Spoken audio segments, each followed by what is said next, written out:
Students, welcome back in my class. आज का हमारा टॉपिक है कॉलिगेटिव प्रॉपर्टीज। तो सबसे पहले हम लोग डेफिनेशन के बारे में बात कर लेते हैं कि कॉलिगेटिव प्रॉपर्टी क्या होती है। तो अगर हम लोग बात करें इन प्रॉपर्टीज की, तो कोई भी ऐसी प्रॉपर्टीज जो डिपेंड करती है कि हमने कितना नंबर ऑफ सॉल्यूट रिएक्शन में यूज किया है, नंबर 1, और नंबर 2 जो इंडिपेंडेंट होती है कि नेचर क्या है किसी भी सॉल्यूट का। तो इनकी तरह जो कुछ प्रॉपर्टीज होती हैं उन्हें हम लोग बोल देते हैं कॉलिगेटिव प्रॉपर्टीज। आज हम लोग 4 तरह की कॉलिगेटिव प्रॉपर्टी के बारे में पढ़ने वाले हैं, जो कि आप लोगों को दिखाई दे रही हैं। Relative lowering in vapour pressure, elevation in boiling point, depression in freezing point, and the last one is osmotic pressure. तो सबसे पहले आज हम लोग बात कर लेते हैं relative lowering in vapour pressure. तो अगर हम लोग बात करते हैं relative lowering in vapour pressure की, तो जैसा कि मैंने अपनी प्रीवियस वीडियोस में आप लोगों को बताया था कि for a solution in which solute is non-volatile in nature, for that solution value of Pa is equals to P naught A XA. Here we are putting the value of XA, which is XA plus XB is equals to 1. So XA is equals to 1 minus XB. We are putting this value in this equation. So equation is Pa is equals to P naught A 1 minus XB. Now we are solving this equation. Pa is equals to P naught A minus P naught A XB. हम लोग यहाँ से P naught A को एक तरफ लेके जाएंगे, तो Pa minus P naught A is equals to minus P naught A XB. अगर हम लोग यहाँ से XB की वैल्यू निकालना चाहते हैं, तो हमें P नॉट A की वैल्यू को लेफ्ट हैंड साइड लेके जाना पड़ेगा। तो इसके लिए हम लोग माइनस को इंक्लूड करते हुए P नॉट A की वैल्यू को लेफ्ट हैंड साइड लेके जाते हैं। इक्वेशन बनेगी Pa minus P not A upon minus में P not A is equal to XB। इस माइनस को कैंसिल आउट करने के लिए हम लोग वैल्यूज को उल्टा करेंगे, तो वैल्यूज बन जाएंगी P not A minus PA upon में P not A is equal to XP।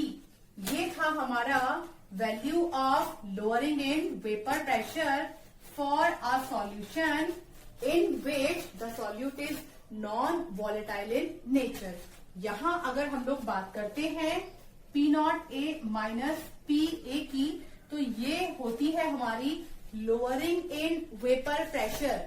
वहीं अगर हम लोग पूरे टर्म की बात कर लेते हैं, that is P not A minus PA upon P not A, तो ये वैल्यू हमें बताती है relative lowering in vapour pressure.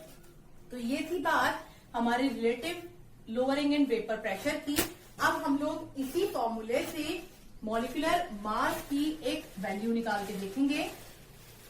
अगर हम लोग मानते हैं कि किसी भी एक सॉल्यूशन के अंदर 2 पार्टिकल हैं, दैट इज सॉल्वेंट जिसको हम लोगों ने A माना है, एंड दैट इज सॉल्यूट जिसको हम लोगों ने B माना है। हम लोग फाइंड आउट करते हैं number of moles of solvent, that is WA upon MA, और number of moles of solute, that is WB upon MB।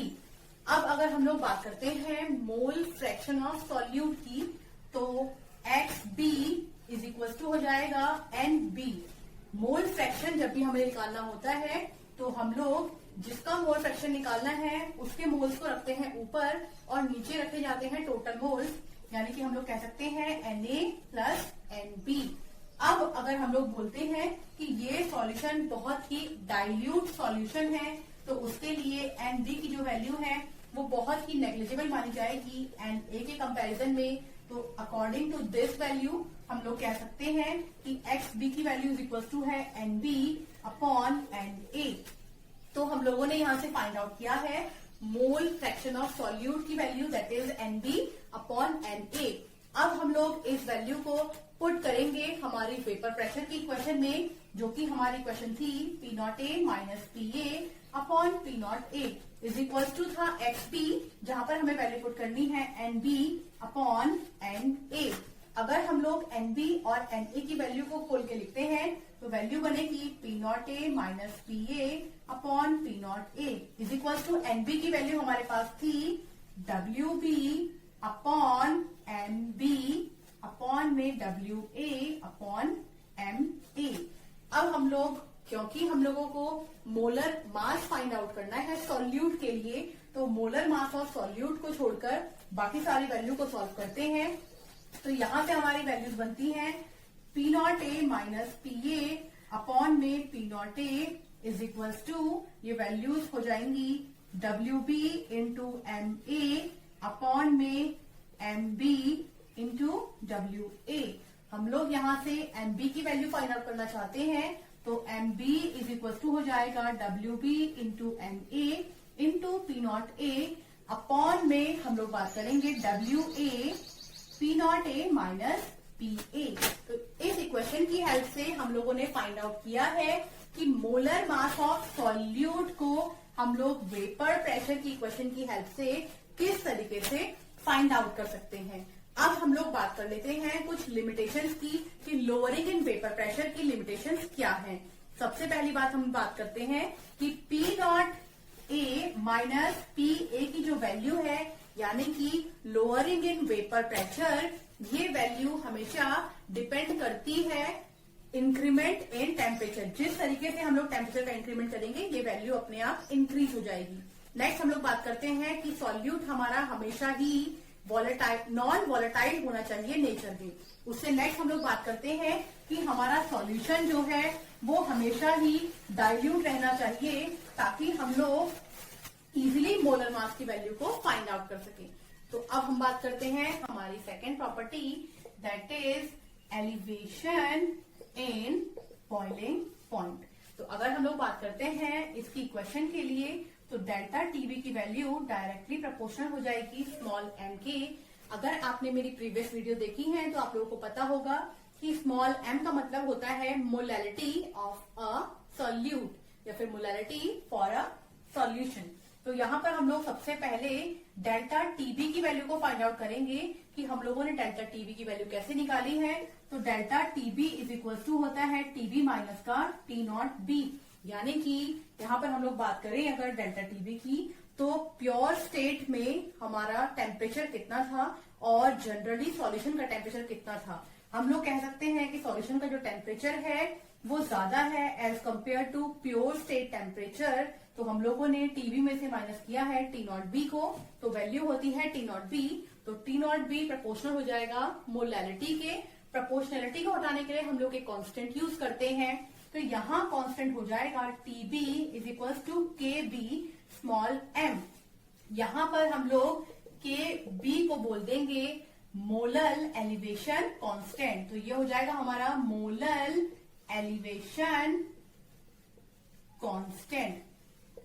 अब हम लोग बात कर लेते हैं कि यूनिट क्या होगी मोलल एलिवेशन कांस्टेंट के लिए, तो केबी की। तो हम लोग इसी इक्वेशन की हेल्प से यहाँ पर के बी की यूनिट निकालेंगे delta TB upon small M.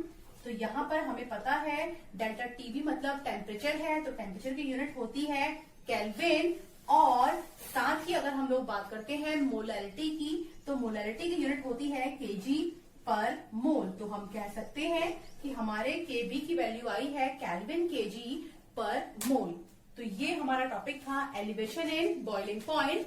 अब हम लोग बढ़ते हैं हमारे थर्ड टॉपिक की तरफ, जो है डिप्रेशन इन फ्रीजिंग पॉइंट। अगर हम लोग बात करते हैं डिप्रेशन इन फ्रीजिंग पॉइंट की, तो बिल्कुल similar elevation in boiling point की तरह यहां पर भी वैल्यू होगी del T F is equals to del T F. यहां पर भी वैल्यू होगी del T F is equals to T F minus T not F. तो हम लोग कह सकते हैं कि डेल टी एफ प्रोपोर्शनल होगा मोलैलिटी के। प्रोपोर्शनलिटी को हटाने के लिए यहां जो कांस्टेंट लगेगा वो हो जाएगा हमारा के एफ स्मॉल एफ। करते हैं के एफ की, तो के एफ यहां पर होगा मोलर डिप्रेशन कांस्टेंट जिसको हम लोग कभी कभी क्रायोस्कोपिक कांस्टेंट भी कह देते हैं। अब अगर हम लोग बात करते हैं कि यूनिट ऑफ KF की वैल्यू क्या होगी, तो बिल्कुल similar elevation and boiling point की ही तरह हम लोग KF की वैल्यू निकालते हैं इस फॉर्मूले से, delta TF upon small m, यानी कि मोलरिटी ऑफ सॉल्यूशन। तो क्योंकि यहाँ पर TF है जो कि यूनिट लेगा केल्विन और मोलरिटी के लिए यूनिट हो जाएगी kg पर मोल, तो हम लोग यहाँ पर बात करते हैं कि KF की यूनिट हो जाएगी केल्विन kg पर मोल्स। तो ये था हमारे topic regarding to colligative properties. इस वीडियो के नेक्स्ट पार्ट में हम लोग बात करेंगे about osmotic pressure and van't Hoff factor. आज के लिए इतना ही, थैंक यू।